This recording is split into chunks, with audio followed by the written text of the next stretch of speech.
राष्ट्रीय बौद्ध महासभा welcome you in this constitutional webinar। राष्ट्रीय बौद्ध महासभा आप सभी लोगों का इस संवैधानिक वेबिनार में स्वागत करती है।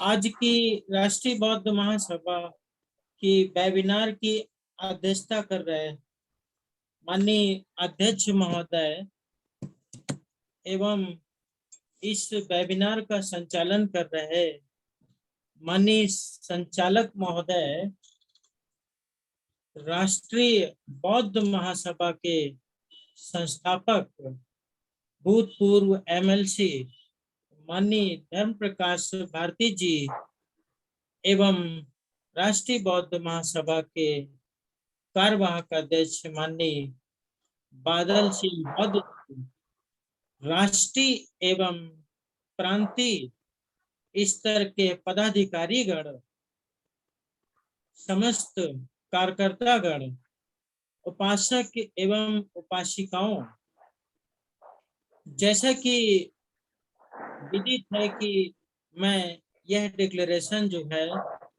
सभी भारत के नागरिकों के समक्ष प्रस्तुत करता हूं, उसी अनुक्रम में मैं यह इस डिक्लेरेशन को प्रस्तुत कर रहा हूं। राष्ट्रीय बौद्ध महासभा निरंतर इस मांग को करती आ रही है कि भारत में भारत के संविधान को शैक्षणिक पाठ्यक्रम के माध्यम से प्राइमरी से लेकर के उच्च शिक्षा तक भारत के संविधान को अनिवार्य शिक्षा के रूप में पढ़ाया जाए। भारत के संविधान के अंदर जो प्रावधान दिए हुए हैं, उन प्रावधानों के संबंध में अधिकार और कर्तव्य भी हैं।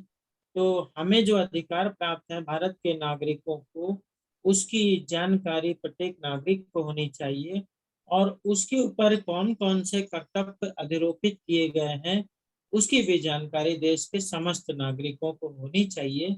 यह तभी संभव है कि आने वाली पीढ़ी को हम भारत के संविधान की शिक्षा दें, ताकि वह अपने अधिकार और कर्तव्यों को समझ करके उसके अनुरूप जो है एक अच्छा नागरिक के रूप में भारत को आगे ले जा सके।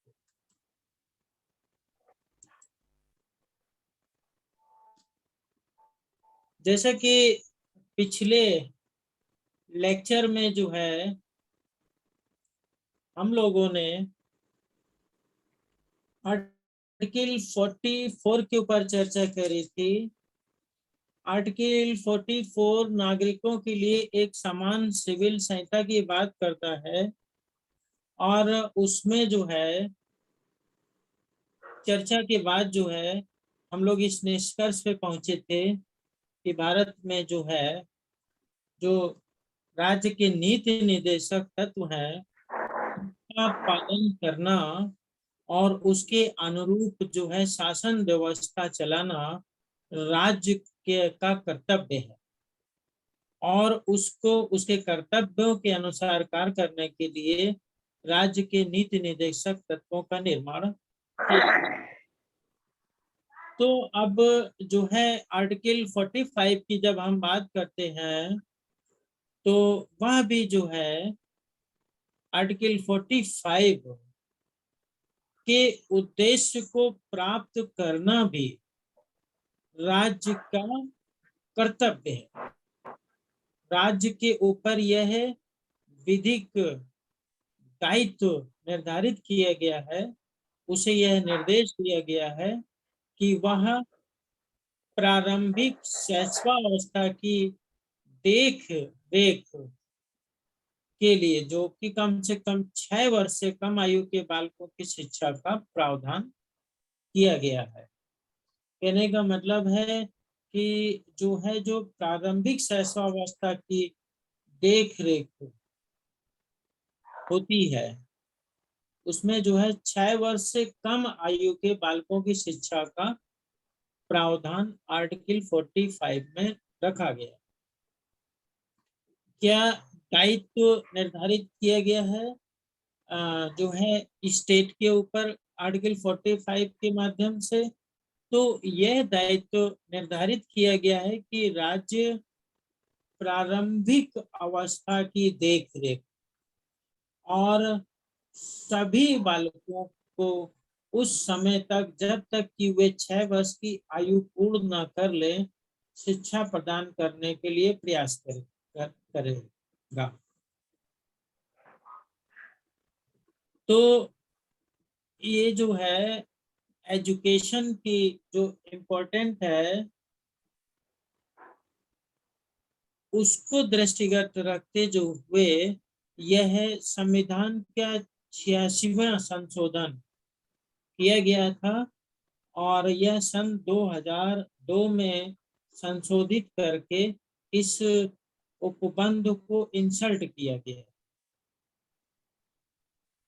यानी कि जो है इसकी थोड़ी सी हिस्ट्री को आप समझ लें कि जो आर्टिकल 45 है उस संबंध में एक हिस्टोरिकल बैकग्राउंड भी हम आपको बताना चाहते हैं। उससे कुछ बातें जो है इसकी समझ में आ जाएंगी। पहली बात तो यह है कि जो शिक्षा है वह व्यक्ति के सर्वांगीण विकास का माध्यम है। यानी कि शिक्षा के माध्यम से व्यक्ति का सर्वांगीण विकास होता है। सभी प्रकार का विकास शिक्षा से संभव है।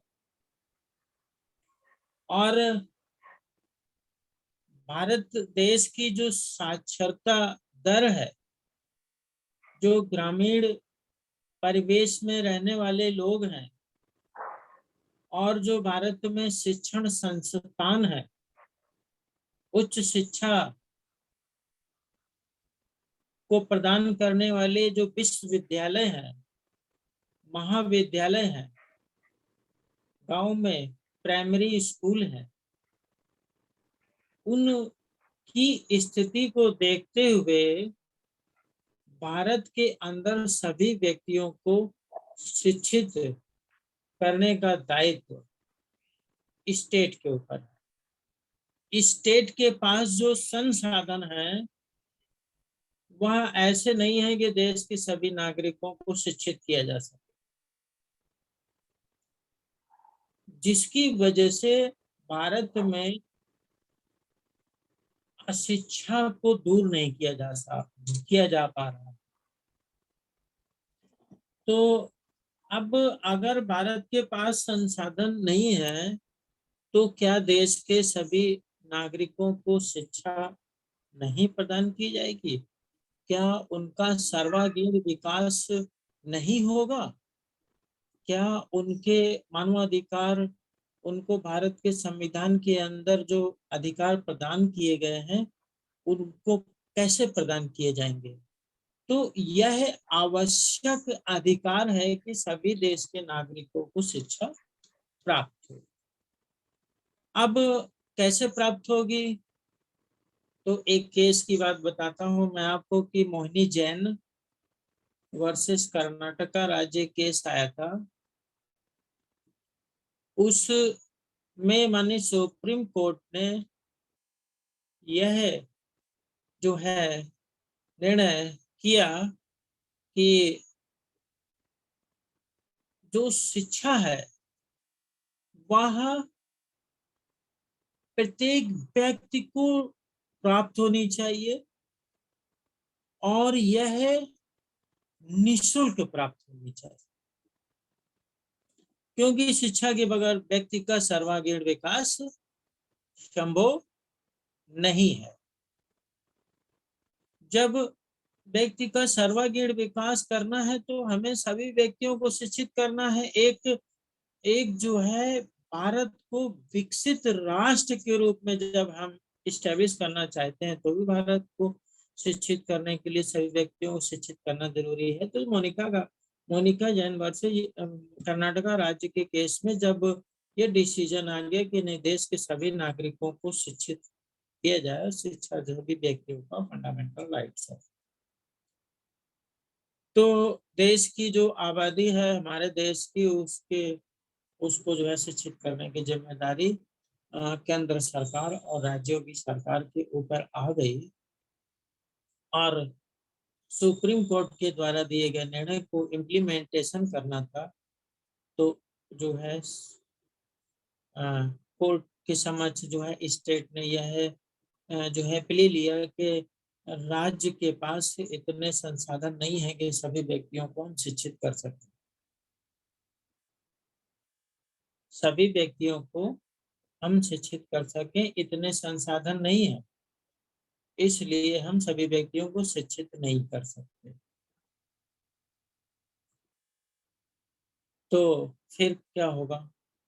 क्या लोगों को शिक्षित होने से धन के अभाव में रोका जा सकता है? फिर एक दूसरा केस आया, यूनिक जो है unique rational versus Andhra Pradesh राज्य। और शिक्षा के संबंध में कमर्शलाइजेशन ऑफ एजुकेशन के इशू को भी उसमें उठाया गया। और फिर जो है जब ये इशू बना देश के सामने कि जो है शिक्षा तो बहुत जरूरी है और बगैर जो है शिक्षा के व्यक्ति का सर्वांगीण विकास संभव नहीं है। और आर्टिकल 45 में जो है भी जो है ये इंडिकेट किया गया है जो है तो जो है राज्य जो है राज्य के नीति निर्देशक तत्वों को मानने के लिए बाध्य नहीं है। बाध्य नहीं है। क्यों नहीं बाध्य है? क्योंकि वो उसके डायरेक्शन को मान भी सकती है और नहीं भी मान सकती है। तो फिर क्या होगा भाई? अगर वो नहीं मानती है राज्य, तो क्या होगा? क्या बच्चों को शिक्षा नहीं प्राप्त होगी? तो आर्टिकल 21 में अमेंडमेंट किया गया।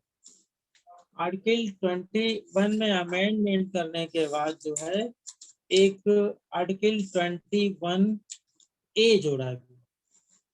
आर्टिकल 21 ए जो है बच्चों के लिए शिक्षा की बात करता है कि जो है जो बच्चे हैं उनको,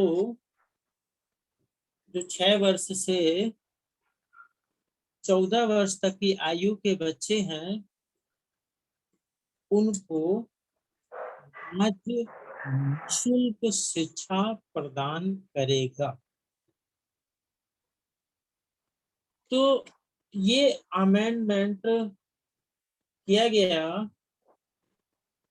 2002 संविधान के 86वें संशोधन अधिनियम 2002 की धारा 2 द्वारा ये अमेंडमेंट किया गया और अमेंडमेंट करके इसको जो है इंसर्ट कर दिया गया आर्टिकल 21 ए में। इस प्रकार से यह शिक्षा का अधिकार जो है फंडामेंटल राइट्स के रूप में इस्टेब्लिश हो गया। और जो है आज जो है ये जो है 2002 की के अंदर जो है इसको इस्टेब्लिश किया गया। आज अनिवार्य शिक्षा के रूप में जो है बिल एक्ट पास हो गया देश के अंदर। और जो है यह एक फंडामेंटल राइट के रूप में जो है बच्चों को प्राप्त हुआ। अब बच्चों को जो है ये जो अधिकार है यह प्राप्त हो गया कि बच्चों को जो है निःशुल्क शिक्षा प्राप्त होनी चाहिए और अनिवार्य शिक्षा प्राप्त होनी चाहिए। ये फंडामेंटल राइट्स में आ गया आर्टिकल 21 ए में। और यदि जो है स्टेट के अंदर किसी बच्चे को निःशुल्क शिक्षा नहीं मिल रही है और अनिवार्य रूप से शिक्षा नहीं मिल रही है, तो वह जो है अपने इन अधिकारों के लिए न्यायालय में अनुच्छेद 32 के माध्यम से उपचार प्राप्त करने के लिए जा सकता है, रेट फाइल कर सकता है। जबकि जो आर्टिकल 45 है वह डायरेक्टरी प्रिंसिपल है।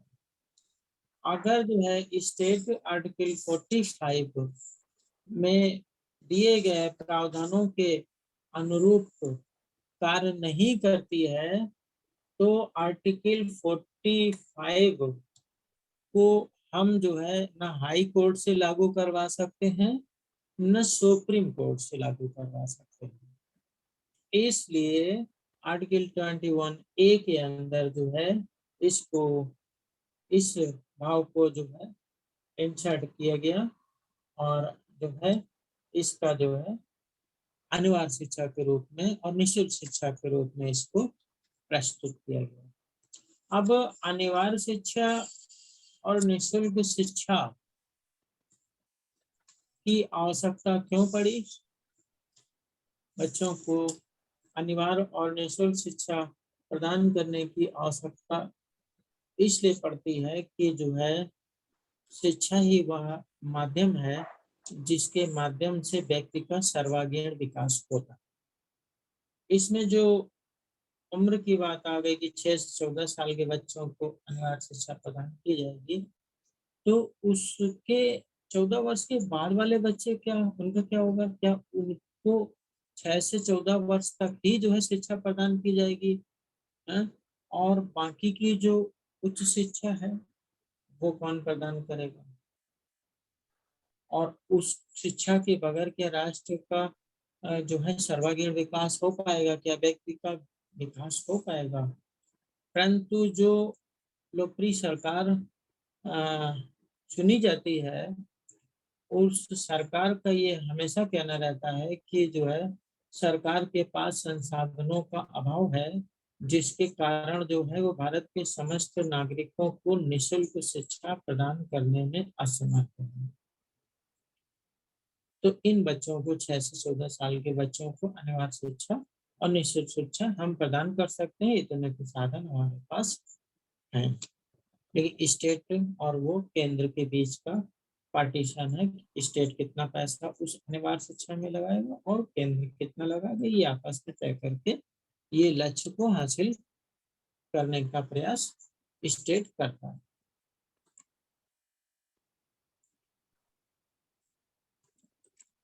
तो समय का अभाव है, आर्टिकल बहुत छोटा सा है और इसको मैंने कंप्लीट कर दिया है। कुछ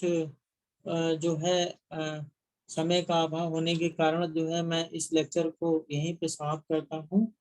नेक्स्ट आपका आर्टिकल 46 है।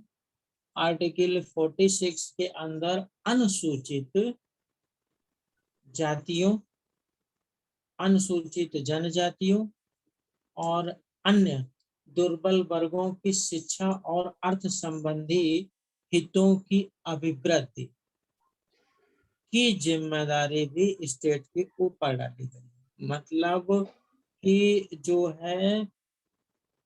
जो सामान्य शिक्षा नीति बनाई गई है डायरेक्टर प्रिंसिपल के माध्यम से, उसके अतिरिक्त जो ये अनुसूचित जाति के लोग हैं, अनुसूचित जनजाति के लोग हैं और अन्य दुर्बल वर्ग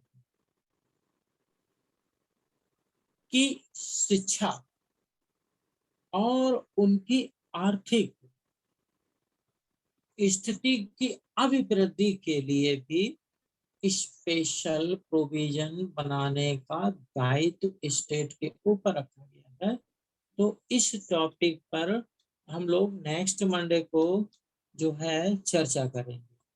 ओके, तो ये छोटी सी स्लाइड्स थी, आज छोटा सा आर्टिकल था जो कि समाप्त होता है और हम लोग नेक्स्ट मीटिंग में मिलेंगे। जय भीम, नमो बुद्धाय। बहुत बहुत साधुवाद माननीय धीमान साहब, आपने बहुत ही सरल सौम्य शब्दों में आर्टिकल 45 को अच्छे से यहाँ ब्रीफ किया है और सभी साथियों को अच्छे से समझ में आया है। आज थोड़ा सा कंफ्यूजन के कारण कार्यक्रम डिस्टर्ब हो गया। आज का संचालन बालचंद बोस जी को करना था, लेकिन उनके पास ऐसी जानकारी नहीं थी कि धीमान साहब थोड़ी लेट जुड़ेंगे, इसलिए आज का उनको मैंने हटाते हुए मैंने ही संचालन अपने हाथ में लिया और के बोस साहब का हमने सुना और भिक्कुनी सुनीति जी का भी सुना। तो मैं कंक्लूजन करने के लिए बालचंद बोस जी की तरफ से के बोस साहब से अनुरोध करता हूं कि अपना कंक्लूड करते हुए अध्यक्ष जी उद्बोधन रखें। इसके बाद फिर हम समापन करेंगे और जो समापन में हम गाथा बोलते हैं, मंगल गाथा, वह रजनी ताई जी बोलेंगी। तो बालचंद बोस जी की तरफ से मेरा अनुरोध है, बौद्ध साहब अपना कंक्लूड करिए के बौद्ध साहब। नमो बुधाय, जय भीम। आवाज आ रही है? आ रही है। हेलो जी आ रही है। हाँ ठीक। तो अभी आज जो डिस्कस हुआ, अभी जो आरसी धीमान साहब जो बोले, मैं उसी को थोड़ा सा अपने शब्दों में बता देता हूँ। पहले हम लोग जान गए शिक्षा directive principle of state policy में है, लेकिन सरकार बोलता रहा कि हमारे पास फंड नहीं है ना। लेकिन अब सोचिए, तब जब ये फंडामेंटल राइट में आ गया तो कहां से पैसा आ गया? भाई सोचने के लिए बता रहा हूं। मतलब क्यों कि फंडामेंटल राइट में आ गया तो इनफेसिबल हो गया। मतलब कोई भी नागरिक सुप्रीम कोर्ट जा सकता है कि कोर्ट को सरकार को ऐसा करना है, क्यों नहीं कर रहा है, तो बाध रहता है। तो इसलिए 2002 में चालू किया। लेकिन फिर भी जो शासक का जो बदमाशी है वो मैं स्पष्ट कर देना चाहता हूँ, पूरे इंडिया में कश्मीर से कन्याकुमारी तक वही स्थिति है, क्योंकि ये सेंट्रल से कानून बन गया, ये इन्फोर्स करना है। तो अब उसी लिए क्या किया, अब ध्यान दिए होंगे हर स्टेट में क्या है, शिक्षा तो देंगे लेकिन परीक्षा नहीं लेंगे। ध्यान दीजिएगा, शिक्षा देंगे लेकिन परीक्षा नहीं लेंगे। अब बताओ, जो परीक्षा नहीं लेंगे तो माइंड में क्यों, दिमाग में क्यों रखेगा लड़का? हम लोग पढ़े थे, अगर दूसरे दिन नहीं पढ़े, नॉर्मल डे नहीं पढ़े, तो परीक्षा जो नजदीक आती थी तो दिन रात पढ़ते थे। मतलब किसी तरह से दिमाग में घुसाते थे कि परीक्षा में हम लिख पाए है। लेकिन अब क्या कर दिया कि भाई हम शिक्षा तो देंगे लेकिन परीक्षा नहीं लेंगे। एक क्लास में पढ़ा एक साल, दूसरे बिना परीक्षा, बिना रिजल्ट पास, सेकेंड पास, फिर दूसरे साल थर्ड में चला गया, तीसरे साल थर्ड फोर्थ में चला गया। और एक और चीज दिया क्या कि हम सब कुछ देंगे, हम स्कूल बिल्डिंग देंगे, स्कूल ड्रेस देंगे, साइकिल भी देंगे, किताब भी देंगे, कॉपी भी देंगे, लेकिन शिक्षा नहीं देंगे। ये क्योंकि षड्यंत्र है, वो आज नहीं, शुरू से चाहा ही नहीं है। जो एससी ओबीसी के जो दुश्मन था, तथाकथित आजादी, इसको हम आजादी नहीं मानते हैं, बहुत लोग नहीं मानते हैं इसको, लेकिन तथाकथित आजादी के भी शासन उसी का रहा, नहीं चाहा, शासन आ गया, लीगली शासन अपने हाथ में ले लिया। और फिर जिसके जैसे हम बताए कि संविधान तो हथियार है, जैसे इस्तेमाल करना है, जब इस्तेमाल करना करेगा, वही कर रहा है अभी तक। अब इसके लिए वही जो संगठन की बात हो रही है, संगठन जब तक हम लोग नहीं बनाएंगे, संगठित नहीं होंगे, लोग करते रहेंगे, ऐसे ही मनमानी करते रहेंगे। तो हम यही ज्यादा नहीं बोलेंगे, इतने बोलेंगे कि जो शिक्षा नीति बनी, फंडामेंटल राइट बनी कानूनन, तो वो लागू किया, तो सब कुछ दिया लेकिन शिक्षा नहीं दिया। एक 8वां क्लास का 8वां तक परीक्षा नहीं होगी, ध्यान दें, क्योंकि जो 14 साल तक देना है तो 8वां तक हो जाता है। तो 8वां तक क्लास, मतलब क्लास भी होगा या नहीं होगा, लेकिन परीक्षा नहीं होगा, पढ़ाई नहीं होगा, और इसके बाद फिर हम पढ़ाई नहीं करेंगे, इसलिए कि फंडामेंटल राइट में नहीं है। जबकि सिद्धांत है कि सबको फ्री एजुकेशन होना चाहिए। अगर सक्षम नहीं है तो सरकार कह दे कि हम, सरकार सक्षम नहीं है, रिजाइन कर दे, जो शासक आएगा वो करेगा। जो संविधान में है तो होना चाहिए, लेकिन ऐसा नहीं करेंगे। इसलिए हम जो कानूनी शब्द है उसको बोल चाल के भाषा में रखने का प्रयास करता हूँ, ताकि लोगों को मकसद है कि दिमाग में बैठे कि समस्या है कहाँ, समस्या इंटेंशन में। और जब इंटेंशन ही नहीं है, हम तो इसका चाहते हैं, हम तो साहब फौज में, एयरफोर्स में रहने का हमको मिला है 15 साल मौका। हम तो चाहते हैं कि सरकार ऐसे हो जैसे बहुत से स्टेट कंट्री में नियम है कि मिलिट्री ट्रेनिंग कंपलसरी है। ठीक है, 6 महीना साल ही भर करो 9वां 10वां क्लास में। और अगर हम मूल्यवादी विचारधारा का अगर शासन आएगा तो ऐसा हो सकता है। तो इसी तरह से हम लोग कानून मिला रहा है, किताब में मिल रहा है, कानून बन रहा है, लेकिन व्यवहार में रिजल्ट 0 ही नहीं हो रहा है, नेगेटिव हो रहा है। इसी साथ आज का इतना विचार हम समाप्त करते हैं, समय हुई हो गया है। देखिए, जय नमो बुधाय, जय भीम। बहुत बहुत साधुवाद माननीय अध्यक्ष महोदय। और आज जिन साथियों ने पोल्स किया है राज्यों से, उनके राज्यवार पोल्स आपके स्क्रीन पर शो हो रहे हैं। ये भी हम रखते हैं देखने के लिए कौन कौन से राज्य से कितने कितने साथी बैठ रहे हैं और कितनी कितनी आयु वर्ग के बैठ रहे हैं। जो आपने पोल्स किया है, ये पोल्स भी हम शेयर करते हैं हर कार्यक्रम में, और जो आपने पोल्स किया है भाई आपकी स्क्रीन पर है। बहुत बहुत साधुवाद। और अब हम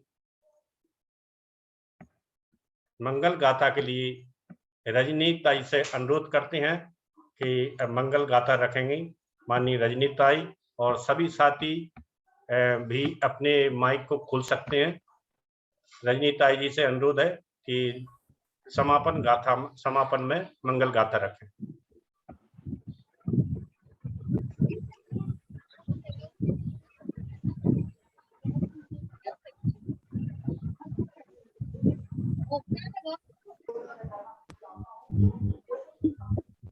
चलो बालचंद बहुत जी आप करवा दीजिए, ताई नहीं है।